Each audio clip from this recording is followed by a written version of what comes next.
getting too attached is actually a problem of identity. And like the best way to look at this is to think about how, think about a breakup, right? And how people start to struggle, and they don't do much, they can't eat, and they don't like do the things they used to do, and blah blah blah. And that's the problem, is that now you're here like, damn, it's like you don't even know who you are anymore. And that's scary as a position, because we're here as people, and we look at that, and we ourselves also get attached to things. We attach ourselves to times, and we attach ourselves to people, and it's a natural thing. But there comes a point where the point of the natural point, it exceeds it, and it's no longer natural. It becomes a dependency. It becomes a place where you rely on things to try to tell you who you are, and you try to it's like those people that keep talking about times that have passed, like 10, 15, 20 years ago, or guys that you meet at the gym, and they tell you how much they used to bench when they were 15, and it's like, bro, that passed like 40 years ago, like 60 years ago. What happened since? Like this question of identity repeats itself, and it is at the core of why we get so attached to things, and it's something that we should really be paying attention on. It could help anybody though out here. It could help somebody going through a breakup. It could help somebody who just lost their job, somebody who I don't know, just lost their car, somebody who anything. And even more than that, it even pushes people past getting too attached to achievements that they made.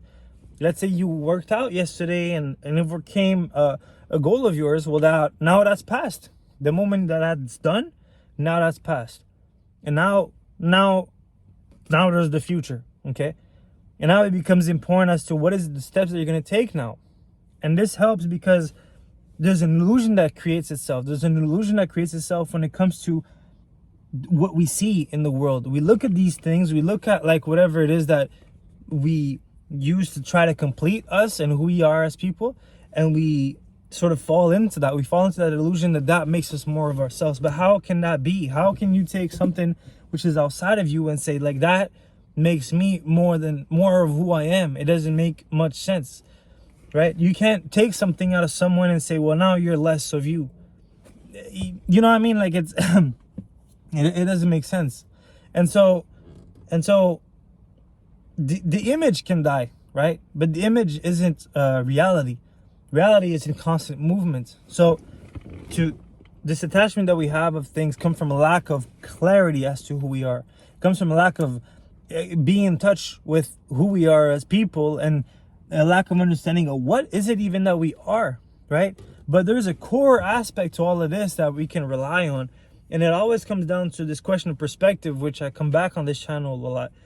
And this question of perspective isn't a perspective of what you see, but it's a question of how is it that you're gonna go and actually approach things. What is it that you're gonna, the reasoning and the approach that you have towards something, right? The angle. And in a circle, my dad always used to tell me is that a circle has an infinite amount of angles.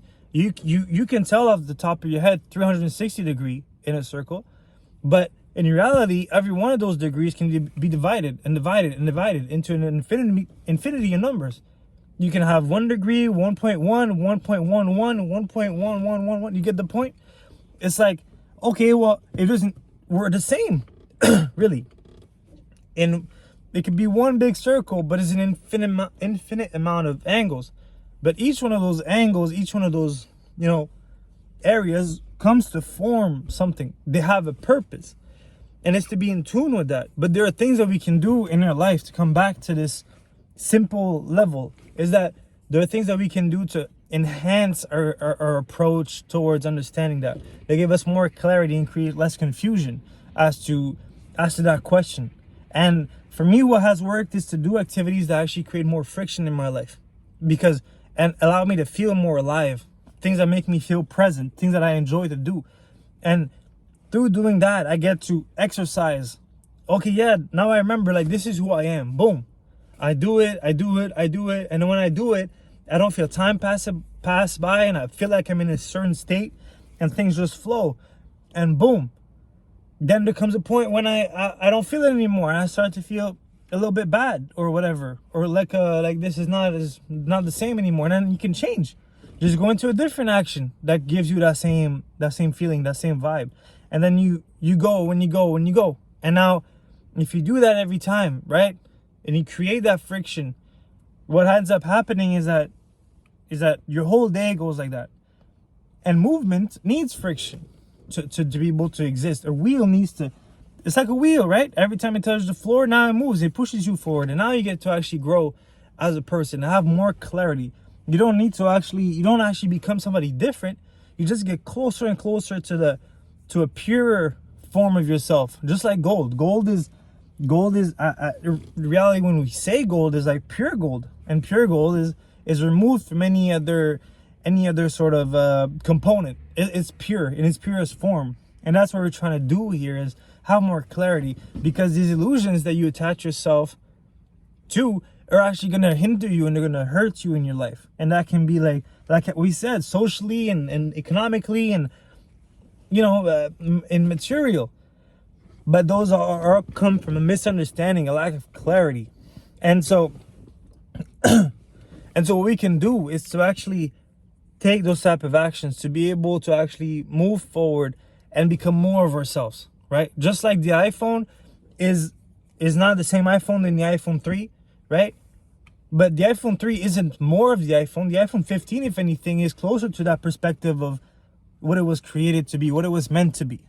And so yeah, I think that this is a good concept, right? To be able to understand, digest, and apply in life, because it can prevent a lot of pain. It can prevent a lot of time spent trying to figure out like all of these things, and we can just let things go. And then we can even be more appreciative for the time that they were in our lives, and we don't feel like we need anything from them. But when we attach ourselves to things, now we want something from them. Now we want them to do something for us. Whereas like it doesn't work. The things that make you who you are the things that actually give into the world. It's what makes an artist is what they're able to put onto a canvas, not what the canvas can give them. And so to be able to do that, to be able to take more actions which allow you to give into the world is what frees you from all of these attachments. And so I just hope that makes sense. I just hope that I was able to convey that message correctly, and to explain that all these attachments that we have, all these times that we find ourselves stuck into these times or these people or these things or this money or whatever, it all comes down to, damn, I don't think I understand who I am enough. I don't think I'm in touch enough with who I am, and I'm trying to fill it up with X, Y, and Z. And that's the real question that like can change everything. It can have you live a life a lot more fulfilling and be a source of a lot more good to the people around you, and also to yourself, where you won't suffer as much, because life will take all of this from you. Time will take everything from you, all of it. And so you can prepare for a time which is inevitable by just living into a reality which actually makes sense right now. I hope that helps, and thank you for watching.